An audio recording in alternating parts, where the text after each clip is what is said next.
दोस्तों कहते हैं साइंस का एक बहुत बड़ा रोल होता है बॉडी बिल्डिंग के पीछे, और इनफैक्ट बॉडी बिल्डिंग क्या दुनिया के हर एक चीज़ के पीछे नेचर को समझाने की कोशिश करती है साइंस के ऐसा क्यों होता है। लेकिन क्या हर बार जो रिसर्चेस हुई हैं या फिर जो एक्सपेरिमेंट्स किए गए हैं किसी भी चीज़ के ऊपर, क्या वो ठीक उतरे हैं, क्या वो ठीक निकले हैं, या फिर जितनी भी थ्योरीज दी गई हैं क्या वो ठीक होती है। यहाँ पर दोस्तों मैं बात कर रहा हूँ थ्योरीज जो कि ह्यूमन बॉडी पे दी गई है, बॉडी बिल्डिंग के अंदर की गई है। कई बार देखा गया दोस्तों ये थ्योरीज गलत साबित हुई है, और थ्योरीज तो क्या जो एक्सपेरिमेंट्स भी होते हैं बल्कि जो प्रूफ कर दिए जाते हैं वो भी कई बार गलत निकल जाते हैं। जब आगे चल करके कोई नया एक्सपेरिमेंट कंडक्ट किया जाता है ये मालूम पड़ता है कि यार पहले वाला गलत था, उसके अंदर ये फ्लॉ था।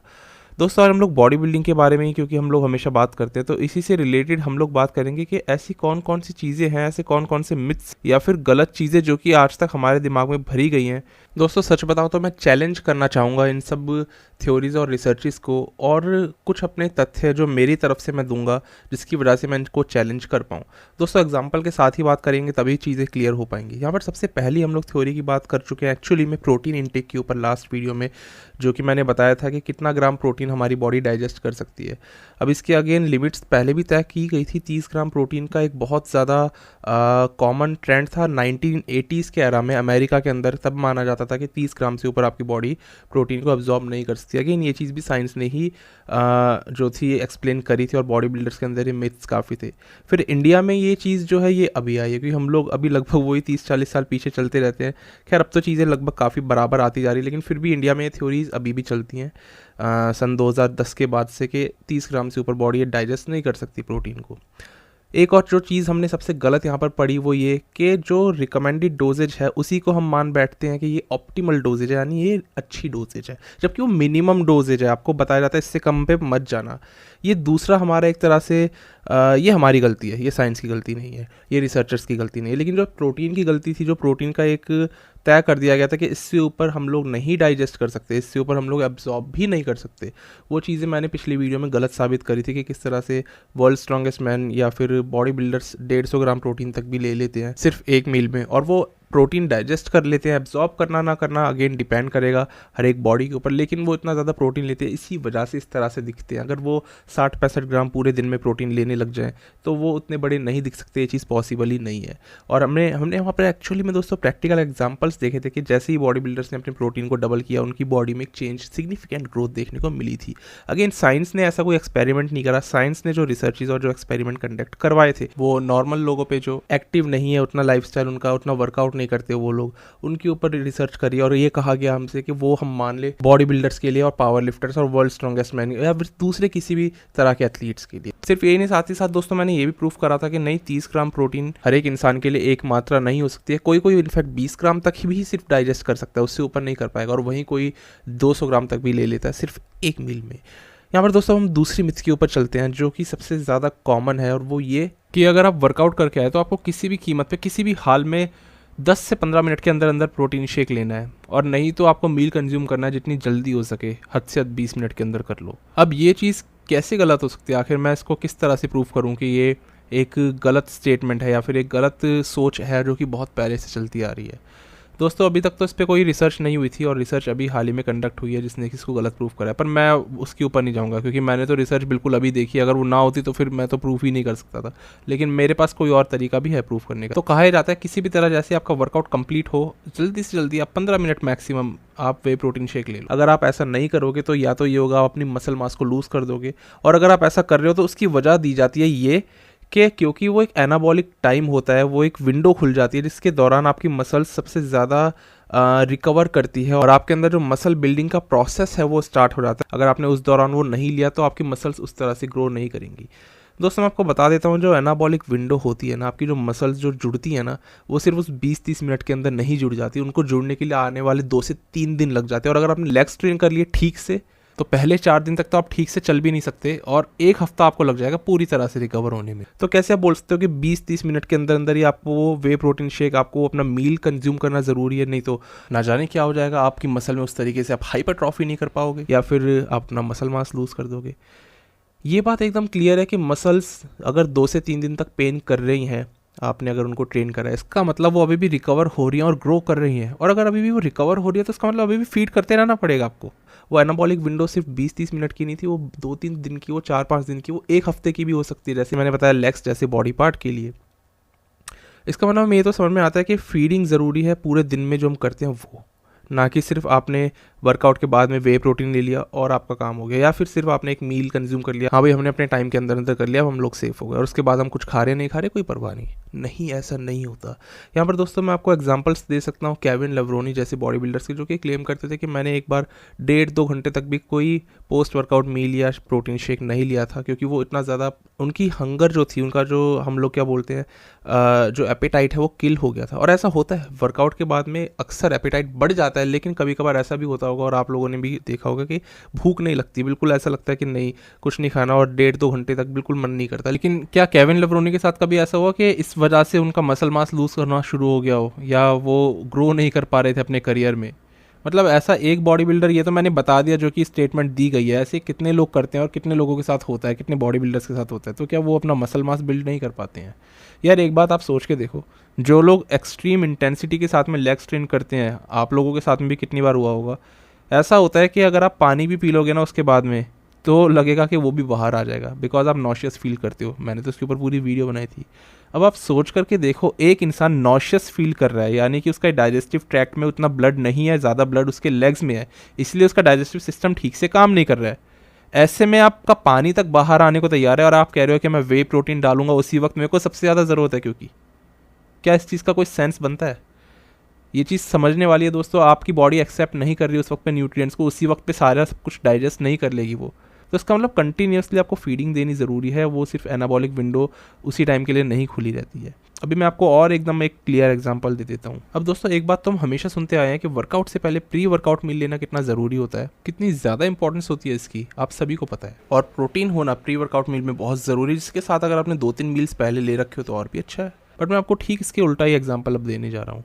एक बॉडी बिल्डर है इलिया गुलैम, वो कम्पीट नहीं करते, आपने नाम सुना होगा। वो इसीलिए फेमस है क्योंकि वो बहुत ही ज़्यादा बड़े हैं, 352 पाउंड्स के हैं, यानी मान के चलो करीबन करीबन 160 किलो के वो हैं। अभी उनका ये कहना है कि मैं सुबह सिर्फ कार्बोहाइड्रेट्स लेता हूँ वर्कआउट से पहले, सुबह सुबह वर्कआउट कर लेते हैं और सिर्फ वो कार्बोहाइड्रेट्स लेते हैं। वो इसलिए क्योंकि हमें मालूम है वो सोर्स एनर्जी का है, एनर्जी अच्छी खासी मिलती है। 1.5 घंटे वर्कआउट करते हैं, उसके बाद में वो अपना पहला मील लेते हैं जिसमें कि बीफ होता है। जनरली वो पूरे दिन बीफ खाते रहते हैं। अब उनका ये कहना है कि मैं एक तरह से आप समझ के चलो एम्प्टी स्टमक वर्कआउट कर रहे हैं। लेकिन दोस्तों आप लोग हैरान हो जाएंगे जब मैं आपको बताऊंगा कि पूरे दिन में वो कितनी कैलोरीज लेते हैं। एक्चुअली वो एक बॉडी बिल्डर 15,000 कैलोरीज ले लेता है। ये मायने रखता है, 15,000 कैलोरीज पावर लिफ्टर्स या स्ट्रॉन्ग मैन जैसे एथलीट्स लेते हैं, लेकिन यहाँ पर इलिया गुलैम इतनी कैलोरीज कंज्यूम कर लेते हैं। और कोई इसमें आश्चर्य वाली बात नहीं है, कि कोई इसमें हैरानी वाली बात नहीं है कि क्यों वो 352 पाउंड्स के हैं। अब वर्कआउट तो वो सिर्फ कार्बोहाइड्रेट्स लेकर के कर रहे हैं बिना किसी प्रोटीन के, तो क्यों उनका मसल मास लूज़ नहीं हुआ, उल्टा बढ़ रहा है। इवन वो ये कह रहे हैं कि अभी यहाँ से मैं 8 पाउंड्स यानी कि करीबन 4 किलो मसल्स और ऐड करूंगा, और 360 LBS पर वो पहुंचने का टारगेट बना रहे हैं। करीबन आप मान लो कि 163 किलो के आसपास वो और जाना चाहेंगे। अब दोस्तों समझ में तो यही आता है हमें आज तक जो बताया गया कि बिना प्रोटीन के अगर आप वर्कआउट करोगे तो आप कैटाबॉलिक स्टेट में जा सकते हो, उल्टा मसल्स लूज और कर दोगे। लेकिन दोस्तों ये तो इस स्टेट में वर्कआउट करने के बावजूद और ज़्यादा मसल ऐड करते जा रहे हैं।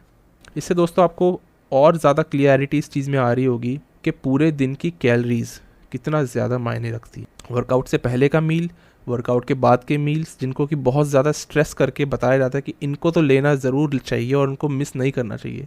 यहाँ पर मैं आपको बता रहा हूँ कि रियलिटी इससे कितनी अलग और कितनी दूर हो सकती है। रियलिटी सिर्फ ये समझ में आ रही है कि पूरे दिन के मील्स लेना, एग्जैक्टली उसी अमाउंट में लेना कितना ज़्यादा फ़ायदेमंद साबित हुआ है। अब ये वाली इसमें अगर बात आती है कि सुबह एक मील, वो भी सिर्फ कार्बोहाइड्रेट्स वाला मील खा करके अगर वर्कआउट करने से ग्रोथ आती है, उतनी सी एनर्जी से हम ठीक से पुश एक अच्छी इंटेंसिटी वाला वर्कआउट कैसे कर पाएंगे? तो यार ये तो पूरा डिपेंड करता है इंडिविजुअल टू इंडिविजुअल। कई लोग 2 मील्स लेने के बाद में जिम जाते हैं तो बहुत अच्छे से परफॉर्म करते हैं, कई लोग 3 मील्स लेने के बाद में जाते हैं। वहीं पैट्रिक मोर का ये कहना है कि मैं पूरे दिन में खाना खाता रहता हूँ और रात में जिम जाता हूँ, ताकि मेरे पास पूरे दिन के मील्स हों और उसकी एनर्जी को मैं अच्छे तरीके से इंटेंसिटी के साथ में जिम में यूटिलाइज़ कर सकूँ। उनका कॉन्सेप्ट भी अपनी जगह, मैं नहीं कहता कि कोई चीज़ गलत है, कोई चीज़ सही है। ग्रोथ हर जगह पर आएगी, आप ये बात समझो कि ग्रोथ हर जगह पर आ रही है। डिपेंड और मैटर जो कर रहा है वो कर रहा है मील्स का लेना। आप कितनी कैलोरीज अंदर बॉडी में पुश करने के लिए तैयार हो। आप किसी भी टाइम वर्कआउट करो, उससे फ़र्क नहीं आने वाला। उससे ये फ़र्क ज़रूर आएगा कि आपके अंदर कम एनर्जी थी, आपने सुबह वर्कआउट करा, 2 मील्स के बाद ज़्यादा बेहतर अच्छे से कर पाओगे। तो दोस्तों समझ में ये वाली बात आती है कि यहाँ पर 15,000 एक बॉडी बिल्डर अगर कैलोरीज ले रहा है और वो 352 पाउंड्स का है ना, तो इसमें कोई हैरानी वाली बात नहीं है। हैरानी वाली बात यह है कि वो सुबह वर्कआउट कर रहा है बिना किसी अच्छे प्री वर्कआउट मील के, जिसमें प्रोटीन मिसिंग है और अच्छे अमाउंट में दूसरे इंपॉर्टेंट न्यूट्रिएंट्स भी मिसिंग है। ये चीज़ ज़रूर हमारे पुराने चलते हुए आ रहे विचारों को, हमारे जो रूल्स हैं उनको ब्रेक करता है। और यही चीज़ मैं समझाने की यहाँ पर कोशिश कर रहा हूँ कि ये चीज़ें इतनी मैटर नहीं करती।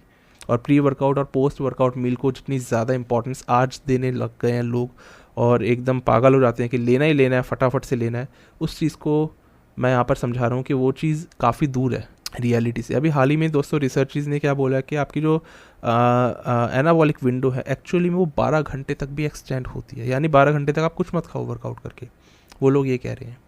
और सही बताऊं तो ये कोई सही तरीका नहीं है कि अब आप एकदम एक्सट्रीमिटीज़ देने लग गए हो, या फिर ये सिर्फ एक आपको बताने के लिए साइंस ने एक चीज़ रख दी, लेकिन एक्चुअली में सारा मैटर वही करेगा कि पूरे दिन में आपको मील्स को ब्रेक करके कंसिस्टेंटली खाना है। और यही बॉडी बिल्डिंग का गेम कहता है।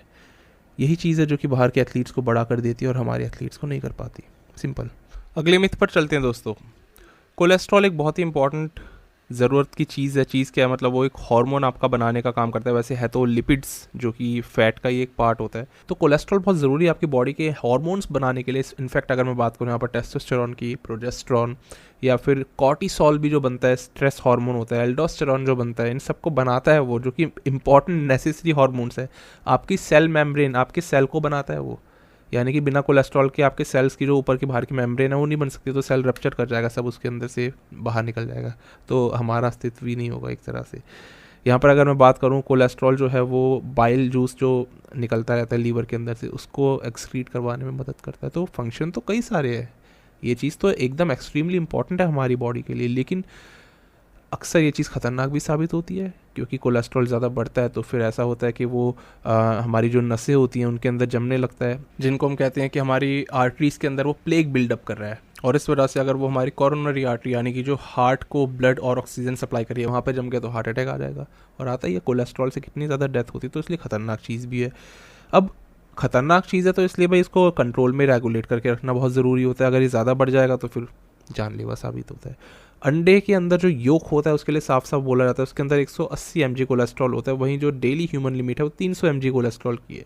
अभी अगर आप 2 अंडे खाओगे तो वो भी 360 mg चला गया, यानी 60 mg एक्स्ट्रा कोलेस्ट्रॉल हो गया। इसी तरीके से एक्स्ट्रा एक्स्ट्रा एक्स्ट्रा होता रहेगा पूरी ज़िंदगी भर। आपके हार्ट में वो जम सकता है, आपकी जो कोरोनरी आर्टरी है, तो दिल का दौरा पड़ सकता है। एकदम गलत, ये चीज़ एकदम गलत अभी साबित हुई है। वैसे पहले तो बोलते थे हाँ सही बात है, लेकिन अब फिलहाल रिसर्च इस चीज़ को सपोर्ट नहीं कर रही। खैर मैं तो आपको प्रैक्टिकल एग्जांपल्स दूंगा, रिसर्च तो अब सपोर्ट नहीं कर रही, लेकिन इससे पहले तो मानती थी कि कोलेस्ट्रॉल बिल्डअप होगा। लेकिन अब क्या कहती हैं रिसर्च, पहले इनकी सुन लेते हैं। अभी ये लोग ये बोलते हैं कि आपकी बॉडी कोलेस्ट्रॉल रोज़ के हिसाब से 3000 mg दोस्तों प्रोड्यूस करती है, जो कि आपके लीवर, आपके इंटेस्टाइन और बाकी के ऑर्गन्स में, आपके सेल्स में प्रोड्यूस होता रहता है। बेसिकली लीवर है जो करीबन 2000 mg कोलेस्ट्रॉल रोज़ाना प्रोड्यूस कर रहा है। ऐसे एक बात ये तो दोस्तों समझ में आती है कि अगर कोलेस्ट्रॉल इतना ही ज़्यादा खतरनाक है तो बॉडी इसको इतना ज़्यादा क्यों बना रही है। सीरियसली ये चीज़ हमेशा एक क्वेश्चन करने वाली चीज़ है।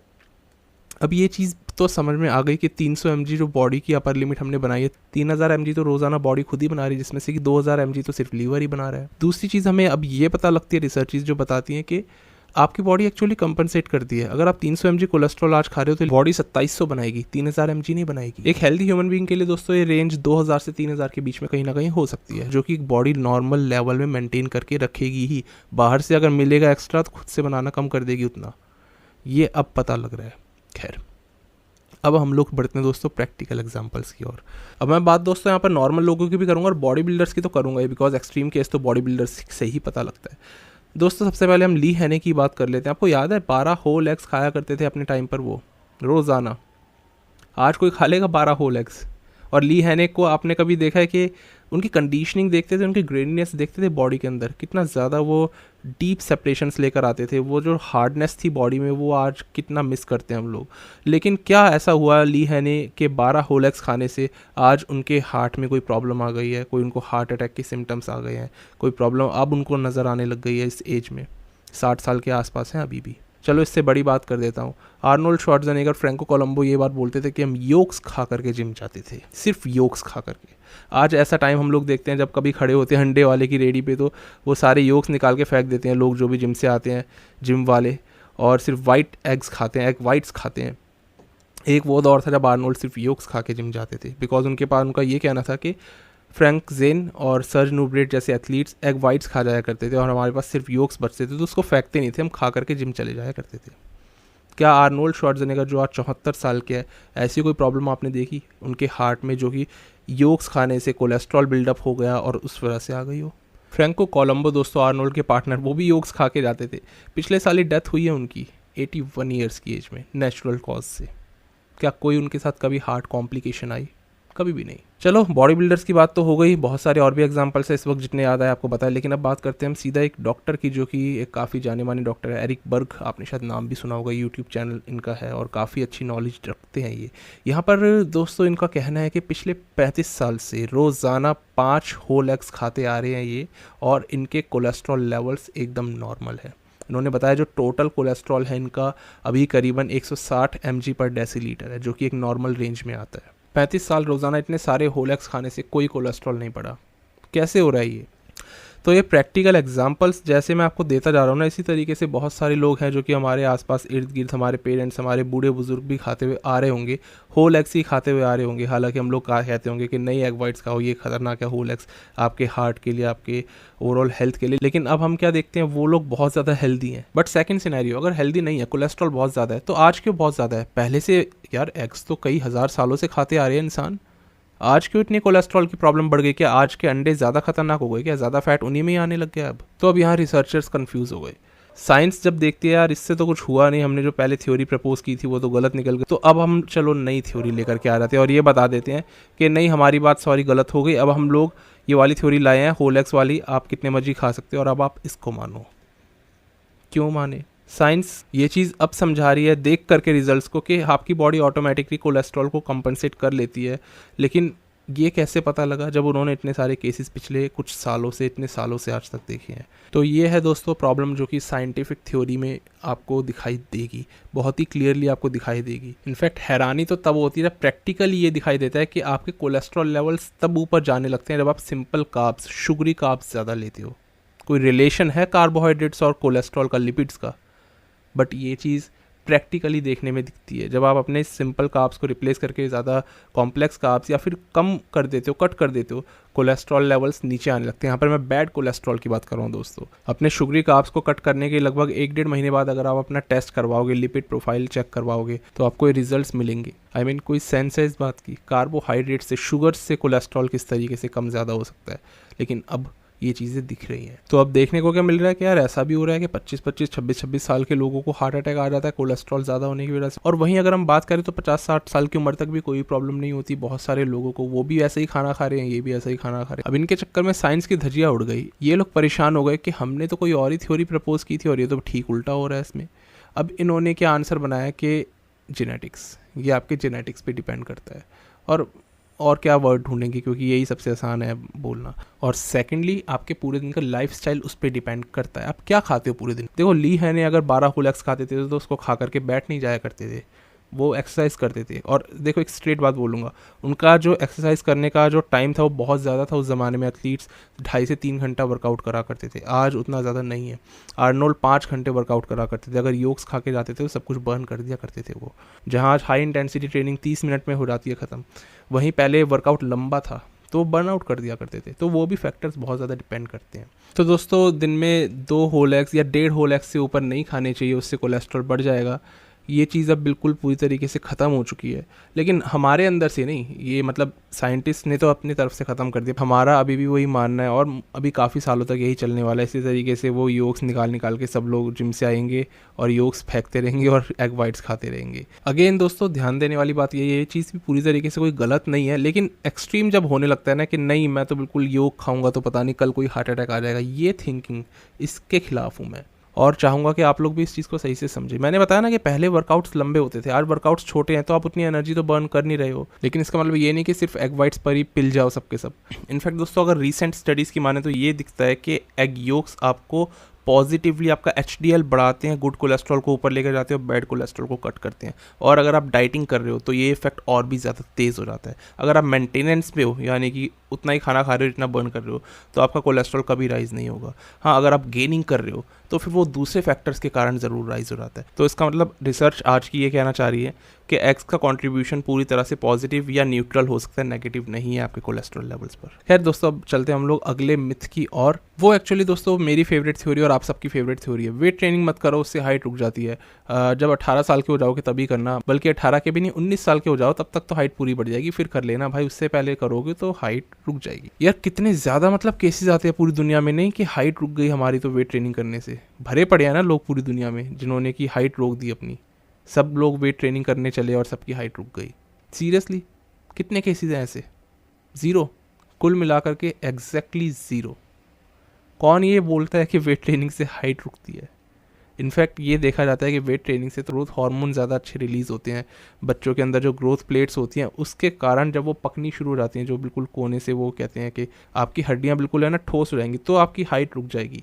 तब वो हड्डियाँ आगे ग्रो नहीं करेंगी, भले ग्रोथ हार्मोन बढ़ता रहे। लेकिन क्या हो रहा है कि जब आपका ग्रोइंग फेज़ है, जब आपकी हड्डियाँ वो पूरी तरीके से सॉलिड नहीं हुई हैं, तब तक वो बढ़ती जा रही हैं और वो आपके ग्रोथ हार्मोन के ऊपर बहुत डिपेंड करती है और वो इंक्रीज़ होता है आपके वेट ट्रेनिंग से, अच्छी डाइट, अच्छी न्यूट्रिशन से। तो क्यों नहीं करनी चाहिए वेट ट्रेनिंग? 12 साल की, 13 साल की, 14 साल की एज, कोई भी एज हो, 11 साल की एज से वेट ट्रेनिंग कर सकते हो। 5 साल की एज से रिच पियाना जिम जा रहे थे, वो अलग बात है, उन्होंने अब्यूज़ करा ज़िंदगी में और वो सब, मुझे लग रहा है बहुत लोग उससे कनेक्ट भी कर देंगे, लेकिन ठीक से सोच करके देखो, वो अलग चीज़ है। लेकिन यहाँ पर कितनी कम एज से उन्होंने वेट ट्रेनिंग स्टार्ट कर दी, क्या उनकी हाइट रुक गई थी? और सही बता रहा हूँ, ये मिथ रहेगा दोस्तों जब तक 90s के जो लोग हैं, जो अभी एक्चुअली में 30 ईयर्स के आसपास हो चुके हैं या 25 से 30 ईयर्स के बीच में है, यहाँ तक ये जो जनरेशन बढ़ेगी और ये जनरेशन जब आगे नई जनरेशन प्रोड्यूस करेगी, तब जाकर के मैं मानता हूँ कि ये मिथ साफ़ होगा। क्योंकि अभी भी जो हमारे पेरेंट्स हैं या फिर उनके भी पेरेंट्स हैं, वो यही बात मानते आ रहे हैं और ये चीज़ हटाई नहीं जा सकती। ये चीज़ आप क्लियर कर ही नहीं सकते उनके माइंड से, क्योंकि उन्होंने पता नहीं कितने एग्जाम्पल्स ऐसे देख लिए हैं जिनकी हाइट रुक गई है। एक तो दिखा दो यार, कोई तो होगा जिसकी हाइट रुक गई हो। और मैं बताता हूँ एग्जाम्पल्स दे कौन रहा है पीछे से, ये दे रहे हैं डॉक्टर्स। विद ड्यू रिस्पेक्ट, ये अफवाह डॉक्टर्स ने बहुत ज़्यादा फैलाई है। अब ये डॉक्टर्स ने कहाँ से पढ़ा है, ये वो ही बता सकते हैं। अब एक और चीज़, डॉक्टर्स पढ़ के बैठे हुए हैं काजू मत खाओ, उससे कोलेस्ट्रॉल बढ़ता है। जबकि असलियत तो ये है कि कोलेस्ट्रॉल आज तक सिर्फ 2 तरह के प्रोडक्ट्स में पाया गया है। एक तो वो जो डेयरी प्रोडक्ट्स है, दूध, दही, मक्खन। दूसरा वो जो एनिमल प्रोडक्ट्स है, अंडे हो गए, नॉन वेजिटेरियन हो गया, इसके अंदर कोलेस्ट्रॉल होता है। इनके अलावा दुनिया में और किसी चीज़ में खाने की कोलेस्ट्रॉल नहीं पाया जाता। अब काजू डेफिनेटली ना तो कोई नॉन वेजिटेरियन सोर्स है, ना कोई डेयरी प्रोडक्ट्स है, गाय तो देती नहीं है। तो ऐसे केस में क्या हो जाता है, गाय काजू नहीं दे रही है तो उसके अंदर कोलेस्ट्रॉल पाया नहीं जाता है। तो साइंटिस्ट ने भी प्रूव कर दिया और ये चीज़ एकदम एग्जैक्टली हर जगह पर आज तक भी उसी तरीके से है। मतलब वो तो एक कंपोनेंट है ना, उसमें कोई थ्योरी तो है नहीं कि हो भी सकता, नहीं, वो होता ही नहीं है, वो चीज़ पॉसिबल ही नहीं है। तो ये कहाँ से आ गया? ये आपके दिमाग में आ गया एक दिन ख्याल और जिस तरीके से मन करा उसको आगे फॉरवर्ड कर दिया। तो ये फेक व्हाट्सएप फॉरवर्ड की तरह से कुछ मिथ्स हैं। और मैं सही बता रहा हूँ, ये डॉक्टर्स के पास में आज भी यही वाली थ्योरी आपको पाएगी। किसी का अगर कोलेस्ट्रॉल ज़्यादा है तो काजू नहीं खाना चाहिए। कभी उनसे एक क्वेश्चन पूछना, अगर कोलेस्ट्रॉल इतनी ही खतरनाक चीज़ है तो क्यों बॉडी रोज़ाना 3000 mg कोलेस्ट्रॉल बना रही है? और मैं बता सकता हूँ, ये लोग ये नहीं बोलेंगे कि हमारे पास इस चीज़ का आंसर नहीं है, कहीं ना कहीं कुछ ना कुछ करके बात ज़रूर घुमा जाएंगे। क्योंकि यही एक चीज़ होती है जो कि डॉक्टर्स, कोचेज़ और अक्सर जो दूसरे बड़े प्रोफेशन के लोग हैं अपनाते हैं, बात को घुमा जाते हैं पर एग्जैक्ट आंसर नहीं दे पाते। जबकि दोस्तों कोलेस्ट्रॉल इसमें नहीं है, लेकिन सैचुरेटेड फैट होता है। लेकिन पॉली अनसैचुरेटेड, मोनो अनसैचुरेटेड जो कि हेल्दी है, वो उससे भी ज़्यादा होता है। तो काजू एक्चुअली में आपके हेल्दी फैट्स को और बढ़ाएगा। अगर आपको कोई हार्ट प्रॉब्लम है भी तो उसमें वो मदद ही करेगा। काजू, बादाम, पीनट्स, इनको बोलते ही क्यों है हेल्दी सोर्स ऑफ फैट्स? कोई रीज़न है उसके पीछे। तो दोस्तों आपने बात समझी, ज़्यादातर रिसर्चेज एक तो निकलती कहाँ से बात है, हम ही लोगों के ऊपर या फिर अलग अलग लोगों के ऊपर एक्सपेरिमेंट करके तो साइंटिस्ट एक नतीजे पर आते हैं। ये चीज़ें कोई फार्मूलाज अप्लाई करके प्रूव नहीं हुई है। जो ह्यूमन बॉडी पर रिसर्च की गई है वो ह्यूमन बॉडी पे उसको एक्सपेरिमेंट को करके ही हमें पता लगा है। हम लोग स्पेस में और जो दूसरी जगह पर जहाँ टेक्नोलॉजी की बात आती है वहाँ पर साइंस लगा सकते हैं, वहाँ पर फार्मूलाज लगा करके अलग अलग चीज़ें हम कंस्ट्रक्ट करते हैं जो कि एकदम सटीक बैठती है। पर ह्यूमन बॉडी हर बार हर एक इंसान की अलग अलग तरीके से रिस्पॉन्ड करती है। तो आपको ये बात समझनी होगी कि एक थ्योरी अगर किसी पे काम करिए इसका मतलब सब लोगों के लिए नहीं होती। सबसे पहली ज़रूरी बात तो यह है कि अपना दिमाग खोलो और उसको समझो। मैं ये नहीं कह रहा कि किसी चीज़ पर यकीन करना बंद कर दो। थ्योरीज़ के ऊपर ही हम लोग कई सारी बातें करते हैं, कुछ थ्योरी सही प्रूफ भी होती है। ऐसे में दोस्तों जब मैक्रो न्यूट्रिएंट्स की बात आती है तो वो बिल्कुल ठीक होते हैं, उसमें कोई हमें पता है कि मैक्रोज में प्रोटीन, कार्ब्स, फैट्स ही होते हैं। बिकॉज आप समझो वो एक कॉम्पोनेंट ब्रेक डाउन है, एक चीज़ के अंदर में चीर फाड़ करके उसके अंदर क्या है ये हमने खोज लिया। माइक्रोज के अंदर विटामिन एंड मिनरल्स आते हैं, ये हमें मालूम है। लेकिन अगर कोई ऐसी एक नई चीज़ आज निकल करके आती है जिसपे कि साइंटिस्ट बोलते हैं, रिसर्चर्स बोलते हैं मे बी ये काम करती है, उसके ऊपर आप पूरी तरह से आर्ग्यूमेंट कर सकते हैं। क्योंकि वो लोग मे बी के हिसाब से विटामिन डी को ट्राई करेंगे उन लोगों पर जिनको कि हार्ट अटैक ज़्यादा आते थे, और फिर वो देखेंगे कि यार हम लोगों ने जब रिसर्चेज और डाटा उठा के देखा तब तो ये दिखा था कि हार्ट अटैक जिनमें ज़्यादा आता है उनमें विटामिन डी की डेफिशिएंसी होती है। चलो हम उन लोगों को विटामिन डी ज़्यादा दे करके देखते हैं तो हार्ट अटैक नहीं आना चाहिए, पर ऐसा हुआ नहीं।